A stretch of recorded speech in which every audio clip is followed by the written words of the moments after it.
Magandang gabi sa ating lahat, mga ka-viewers, mga kabayan. So today's video mga guys, usalan natin orasyon tungkol sa pampatalino, pampatalas ng isip, pambukas ng third eye, mga ka-viewers. Pero sa hindi pa ito rin talakayin mga ka-viewers ang tungkol sa pampatalas ng isip, pampatalino at pambukas ng third eye.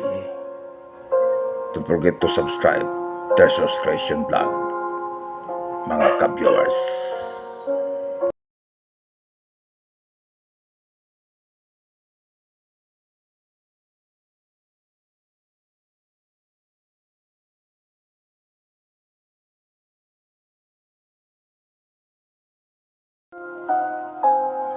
Okay mga ka-viewers, magandang gabi sa ating lahat.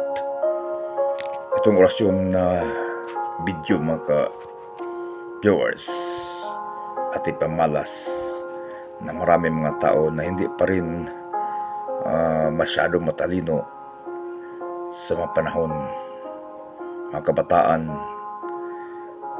at hindi pa rin alam nila yung tinatawag nating third eye, mga ka-viewers.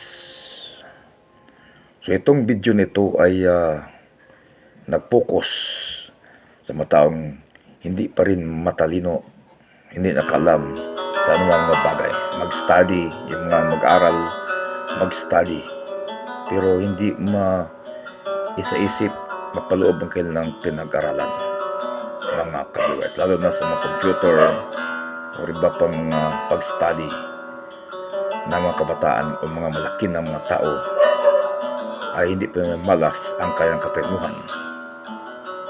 So itong short video mga ka-viewers, ito ay orasyon pampatalino, pampatalas ng isip, pambukas ng third eye. Pero magsanda lang tayo ng isang basong tubig bago usalin natin ang orasyon ito, mga ka-viewers. Okay mga ka-viewers, magsanda lang tayo ng isang basong tubig para pagkatapos ng orasyon ito ay ating usalin, mga ka-viewers. Ito ay talagang legit na orasyon na pampatalino, pampatalas ng ating isip, pambukas ng third eye. Pero kailangan bigyan itong pansin ito, yung video nito, mga ka-viewers.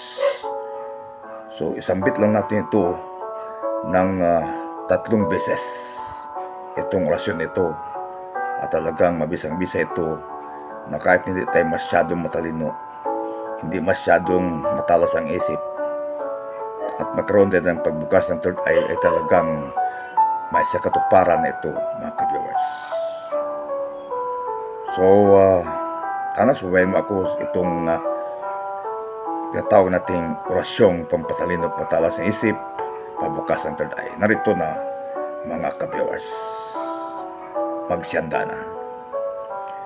Dignum magnum, ikam makam, makam miham, ham gayem, saut ugnat digmat.